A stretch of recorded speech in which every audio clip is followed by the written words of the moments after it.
Hey guys, and welcome to episode 153 of the Up Your Late podcast. My name is Scott Ellis. I'm joined here by Tim McGavick. It's happened.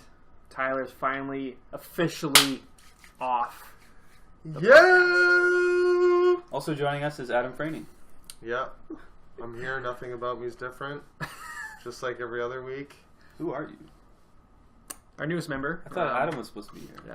Well, yeah, I'm Adam's son.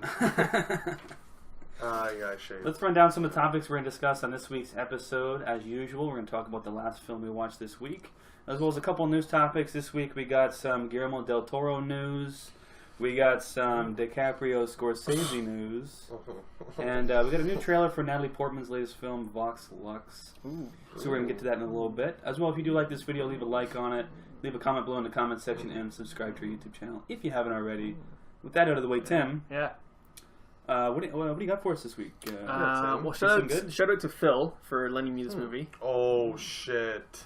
I know what it is. What is it? Is it a certain shape, I believe? It's not the square. There's something else that he lended alongside of that. 2010. I'm going to butcher some of the names in this, but the movie is Incendie, or Incendies. Incendie? By the Canadian... Written and directed by Five-Bang director Denis Villeneuve. Oh, shit. Based on the play by Wadji Mouawad. He's a Lebanese-Canadian playwright. Okay. Ooh, sorry, I'm going to butcher these French names. Starring a diverse cast. Sorry, Tyler. Starring Lubna Azabal, Melissa de Moreau-Poulin, Maxime Gaudet, and Remy Girard. It's not bad, actually. That was good. So when their mother passes away, fraternal twins Jean and Simon travel to their mother's home country to discover her past and fulfill her final wishes. I Sick. need to know. You guys have both seen this movie? I love this movie. It's very good. This movie emotionally rocked me. Oh, I will say. get fucked. I'm going to say there's a double whammy that happens. The first whammy you see coming from about maybe 40 minutes before, because you find, like, as a viewer, you find something out that the twins haven't. Characters don't, yeah. Right. But then that's followed up by another whammy right to the gut. I'm like, ugh. The double whammy. The proverbial double whammy. Oh, fuck, man. Yeah, just emotionally shook from this movie. I thought performances were great from pretty much everybody. Yeah. All excellent Absolutely. performances. Tyler would hate this. It's a book. It's a book, so there's reading. It is in Right. French and Arabic of He's some sort. French ancestry, so... He likes French subtitles. Those are okay. And No other. there is jumping around of timelines, Yeah, which I did Oh, not expect, Fuck. which I loved. That's what he's out. Yeah. There's some very like hard cuts between like match cuts or like just very extreme cuts that are happening from story to story, which I thought was really, really cool. Yeah, I love this movie, man. Loved it. Isn't there, there's like a one take of like, is it like a Radiohead song or something? Or? Yes, there's a Radiohead song. It is. And then I love that. Yeah. I forget exactly what So song do it I. is, So- it's played twice in the movie, I'm pretty sure. I think it's played in the opening when the kids are getting their head shaved, and it plays later on. I was like, And then when it's played the second time, the company's like this really like solid cut between like timelines. Tim, I just need to know one thing. Yeah, Has he kept up his 5-bang streak? I'll get there. Yeah, just some like, even besides like story points, there's just some imagery that's really striking. There's a certain bus that's set on fire at one point that is striking. Oh, you want to talk about the bus fires? There's a lot of just like, I see where his creativity, where a lot of his signature moves that we have come to know from Denis, like his slow pan happens pretty early on. I'm like, oh no, it's happening. the Denise slow pan. Legendary slow pan. Yeah, I just love this movie, man. It's Loved not something I would probably watch again anytime soon, just Yeah. because it's pretty heavy. It's kind of how I felt. A lot heavier than I thought it was going to be. I thought it was like a slow, like, oh, let's see what the mom got up to as a kid, and it's like a night. I was not expecting any of the backstory that I got in this movie at all. I had no knowledge of this movie really, Right. besides like I saw a trailer for it back in 2010, I think. Star rating though, Denis Hit us. still makes 5s. Apparently, Shut the fuck up! it's a 5-bang. There's No there's way! nothing really wrong at all with this movie. Yeah. It's Really? like on point. It's very, very good. It's very good. It I looked like a heavy was four for me. in the whole time. Yeah, I feel like it's a heavy 4 at least. Yeah. I guess. Oh, So damn. Incendies. Incendies. Then I'll be getting Polytechnic soon from Phil, and I'll be finishing up my Phil has Denis Polytechnic. watch. He does, yeah. I love that movie. I've heard. It's really good. Yeah. So there you go. It is Get hype. Adam, what do you got for us this week? What'd you watch? Anything good? Let's find out. On Sunday? Nope. Then don't even bother. Scott. Scott, go ahead. If it ain't Denis, who cares? I Denis, also it ain't for me. I also watched a movie about siblings on a trek through the desert. Oh, did you watch that Matt Damon movie? No. Okay. In 1850s Oregon, a gold prospector is chased by the infamous duo of assassins, the Sisters Brothers, Alright. rocking a 78 Metacritic score. Mm. I see that on the IMDb page right now. Starring John C. Reilly, Joaquin Phoenix, Jake Gyllenhaal, Riz Ahmed, Rutger Hauer. Very small role. Quite the cast. That's pretty good. Wow. What else you got? Also, Creed Bratton from The Office. Excuse Okay, me. had no idea he was in it. I saw the movie, didn't even know. Written by Jacques Audiard, French director, so a little bit of a tie-in. Yes. Not Canadian French, No, but French. Yeah. I know you guys are probably wondering, Adam, what'd you think of this movie? I am, yeah. Because it's my last scene and we do a podcast. And Yeah. we usually ask what you think about it. What Right. do you think about the film? It's pretty hard to pin down what I think. It's a weird movie. I don't know what I think of it. Is it a comedy? Is it? I still don't know. I've heard tonally it's like not what you'd expect. It's such a Is that true? bizarre tone. Like, so it's 2 hours and 10 minutes, I want to say. Okay, didn't know that. Very long. Yeah. You feel every minute. It feels like 3 hours. Oof. I didn't dislike it, but I definitely didn't love it. It's kind of a tale of two halves for me.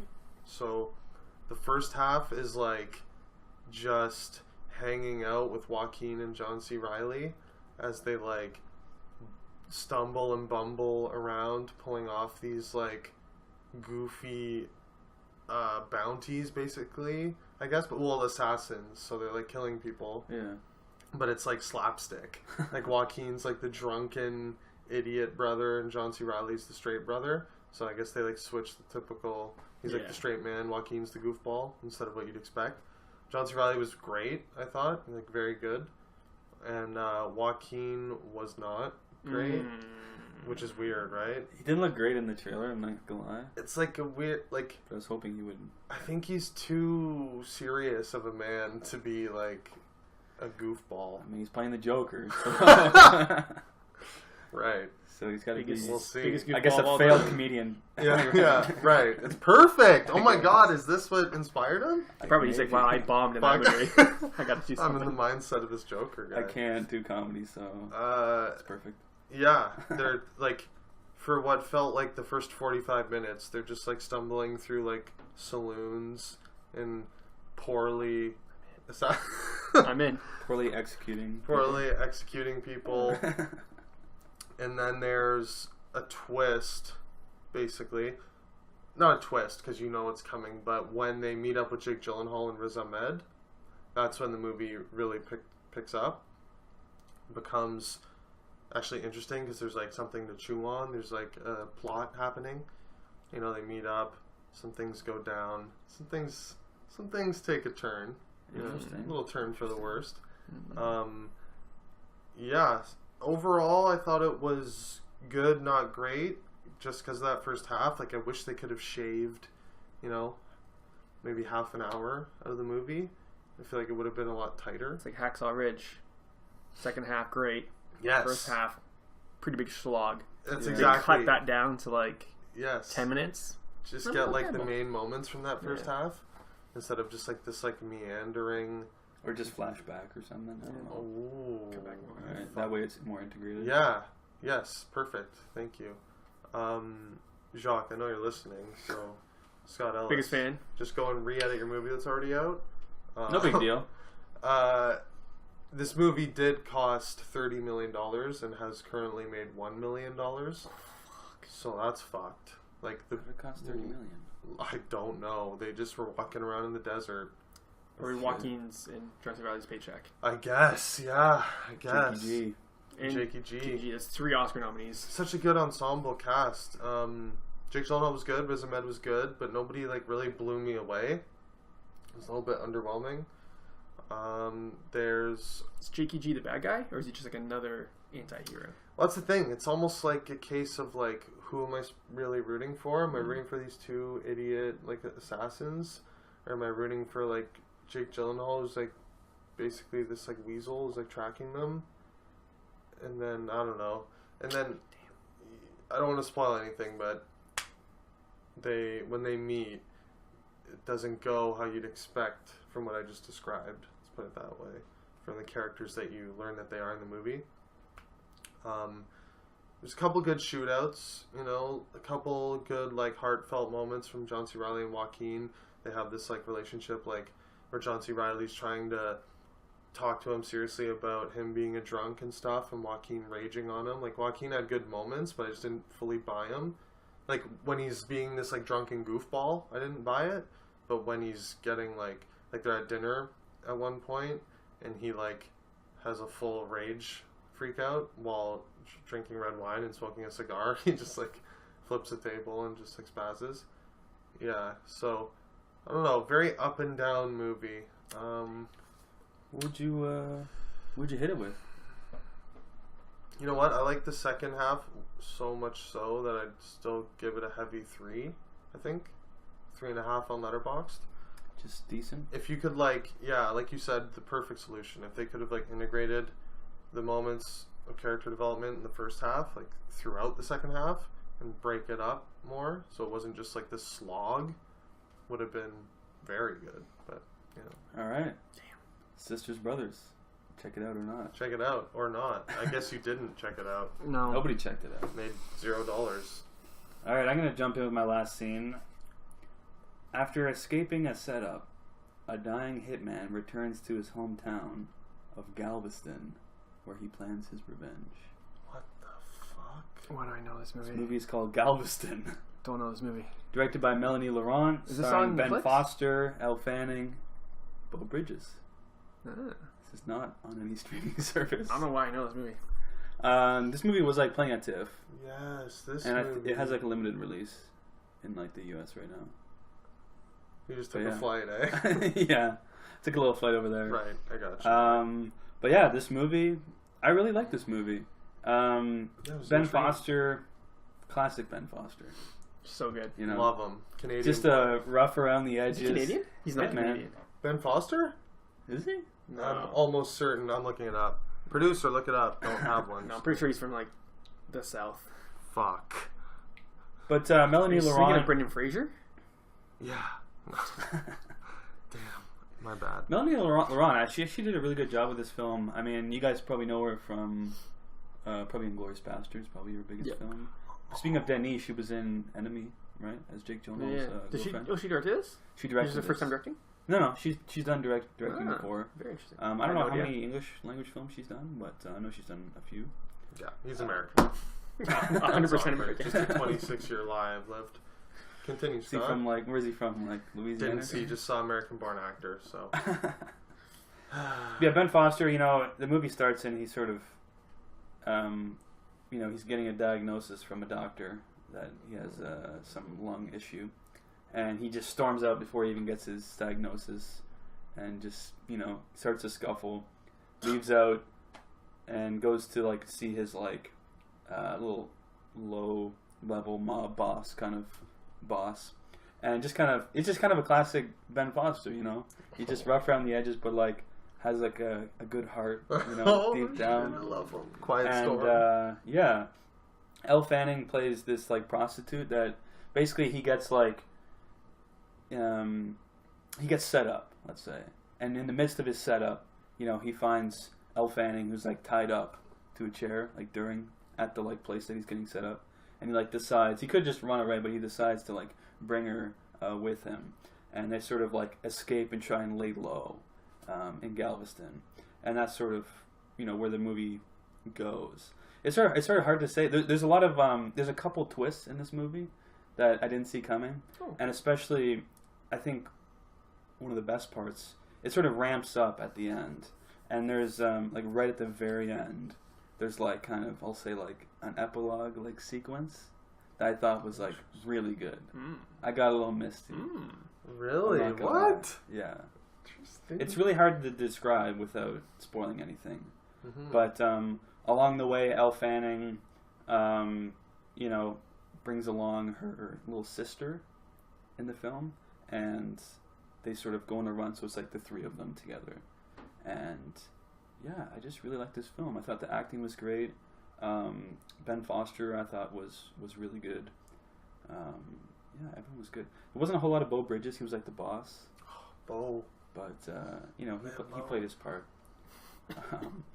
But yeah, I just thought, and there's this really great action sequence, and there's like a really long one take, like right in sort of the climax of the film, that I thought was really fantastic. Especially the one take. He's like, he's trying to like escape from this place, okay? And it's just all done in a single take, essentially.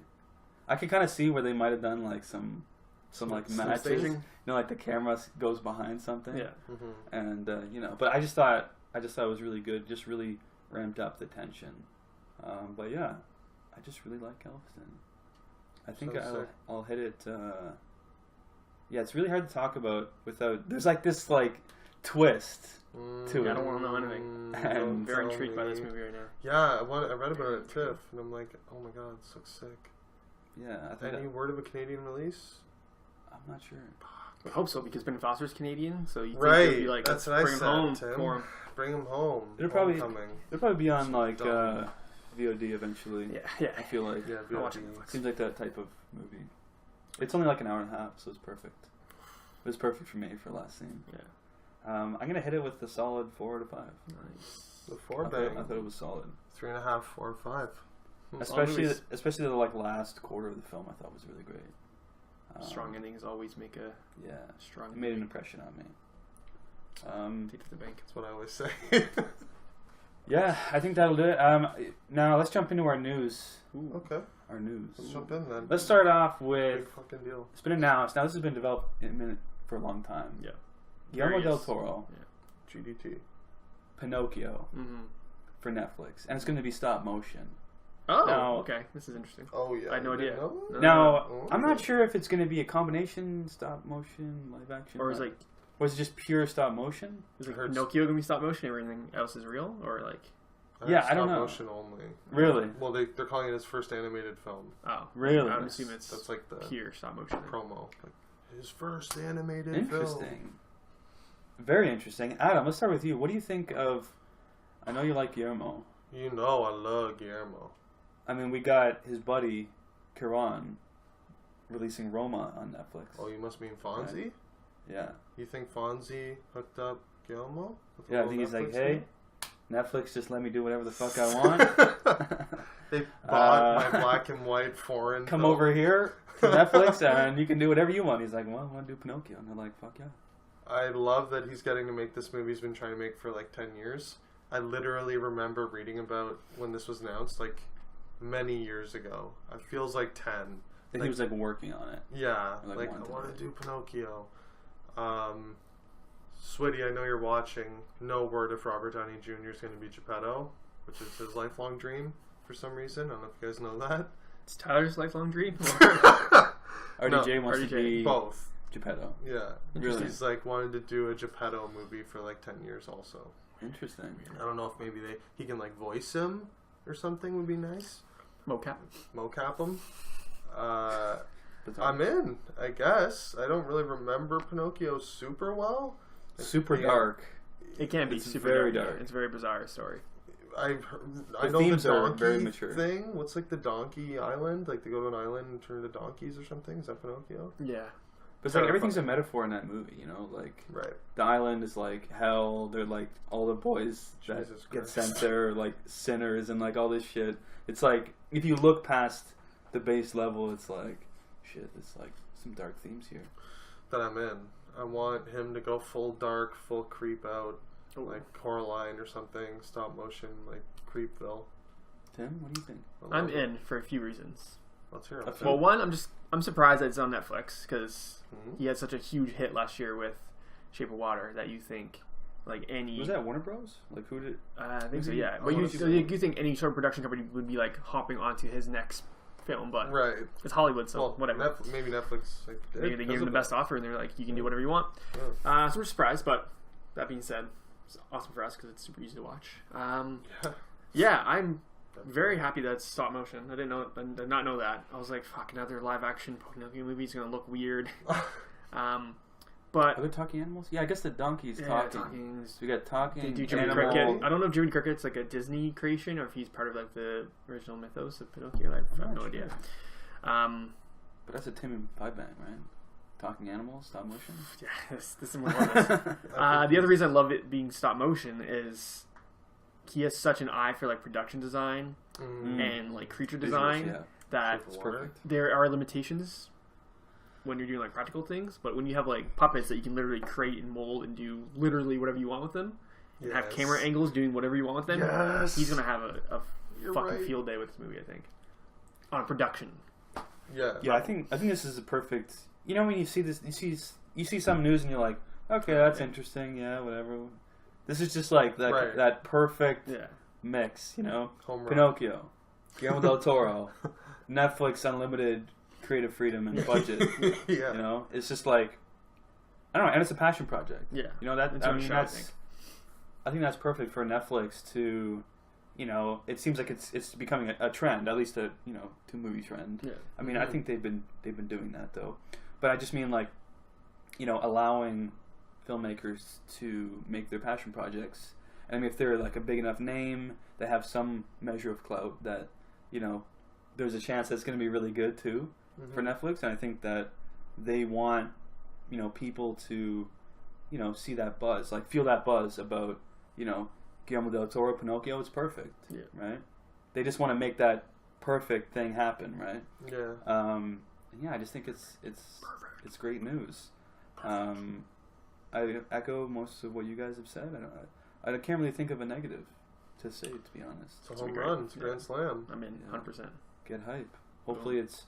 I mean, stop motion takes time to make. I'm just gonna say, like, when are we gonna see this? 4 years, 4 or 5 years, Literally. I'm gonna say 2020. I feel like 2020. Yeah. Like I don't With think a large enough team, you could probably bang it out. I don't know if it would come out this year. Like I'd next. be shocked if it came out in 2018. No, like 2019. What? 2019. I don't think it's gonna come out in 2019. No, I'm saying Oh, you said 2020. That's when I think it's gonna come Yeah, out. yeah, that's what I think. Well. Okay. Yeah. Maybe shocked Like, if it came out next year. Fall 2020. That's what I'm expecting. Yeah. Like 2 years from now. That would make sense. But yeah, let's move on. We got another little announcement that Martin Scorsese and Leo D are reteaming for Killers of the Flower Moon.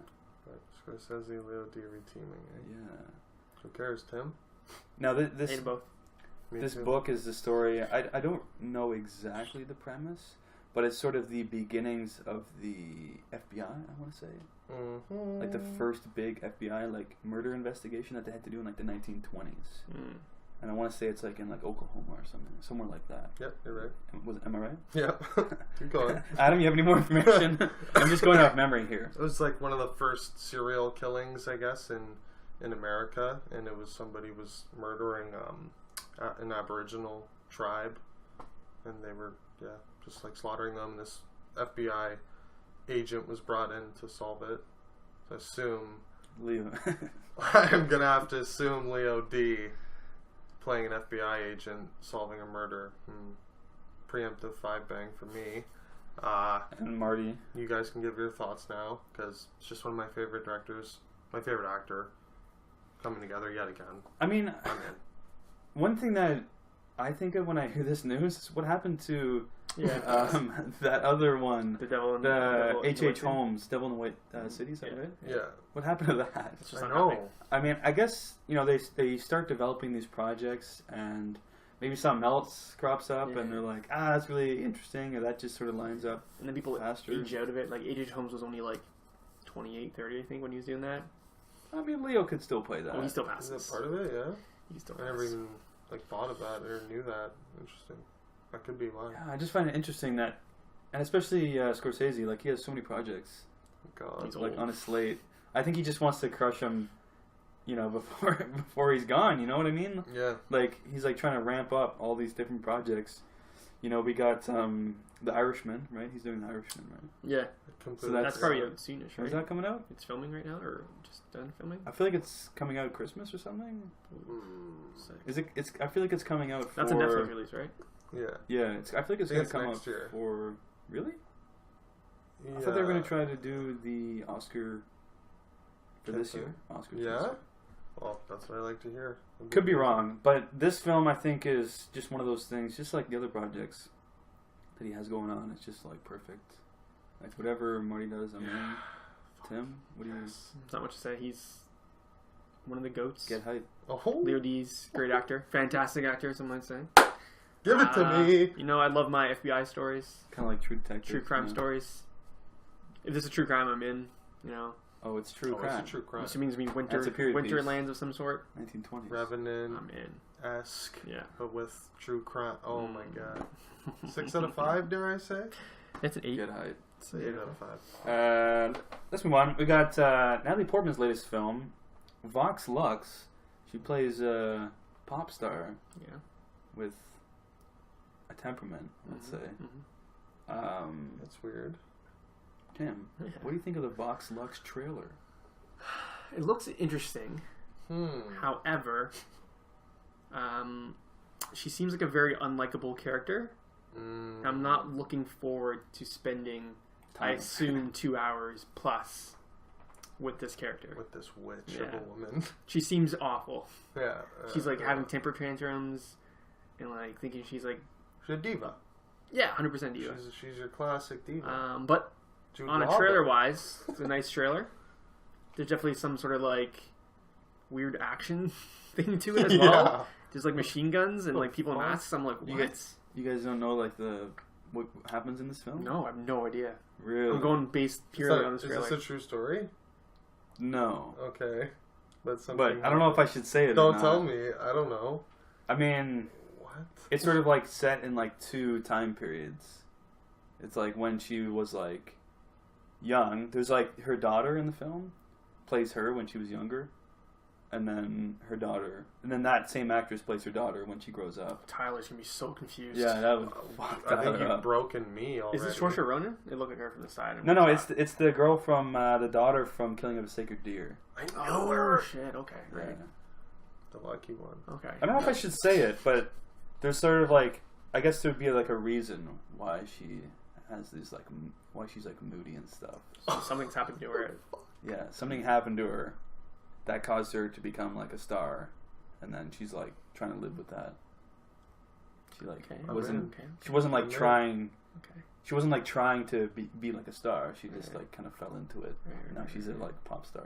Okay. It's interesting. It's really hard to describe So without fascinating. spoiling it. I don't know Yeah. if it's a spoiler or not because it's right in the beginning. But anyways, All right. Oh, did I miss something in the trailer? no. I just was just reading about during okay, TIFF. yeah. Like I read about Vox Lux, and it's like It was there. it's but- just blatantly they're talking about what happens in the film. Okay. So, Okay. anyways, I think it looks interesting. Yeah. Based on what I know, Mm. I'm in. You're in. Yeah, I don't know if it's. I mean, we'll see about the whole. I mean, it's kind of seems like a vehicle for Natalie Portman. Yeah. Like Oh, best actress obviously. vehicle. But yeah, I think she looks great. Definitely looks unlikable. But maybe that's the point. I don't know. Could be the point. But yeah, and I like seeing, knowing that her daughter in the film plays her like when she was younger. I don't know. It's interesting to see like movies like that where like Yeah. there's like dual roles. It's interesting. I'm curious. I'm very curious. Adam, what do you think? Yeah, I'm super curious. I'm like just intrigued is the word. I'm like, yeah, like I want to see it because I'm a huge Jude Law fan. I know Tim's not, but I love Jude. me, I'm the only fan at this table. I love Jude Law. I love him. He looks great in this. I know you do, you little bitch. I like Jude Law. I don't really like. I'm indifferent to him, honestly. But when he spoke, though, I was very impressed. by his like weird New York accent or whatever that was. Yeah. Very, very impressive. He's like her manager or something. Looks Yeah. like it, I definitely see, Oscar nom for Natalie Portman. I think that's probably A lock. a lock. A Vox. Fuck. Locks. Vox. I can't Vox do it. lock. Vox lock. Yeah, Cringe. just a cool style to the trailer too, like different music choice, like different cuts and edits, and like visuals of that like long motorcycle, shot of like going down that highway. I was like, shit, this is sick. I think it's gonna be good. Yeah, I think it's gonna be good. I'm not worried about not liking her. I think she could be an evil bitch, and I'll still like it. Very possible. All right, well, I think that'll do it for episode 153 of the Upper Lake Podcast. Tim, where can people find us? People can find us on Facebook and Instagram at Upper Lake Podcast. You can find me personally on Letterboxd at Upper Tim and on Instagram at The Craft Pundit. You can find me on Twitter at Franey25 and on Instagram and Letterboxd at UprealAdam. Find myself, Scott, on Letterboxd at UprealScott. And yeah, guys, if you enjoyed this video, leave a like on it. Leave a comment below in the comment section if you want to join our discussion. And of course, if you haven't already, subscribe to our YouTube channel. And as always, keep it real.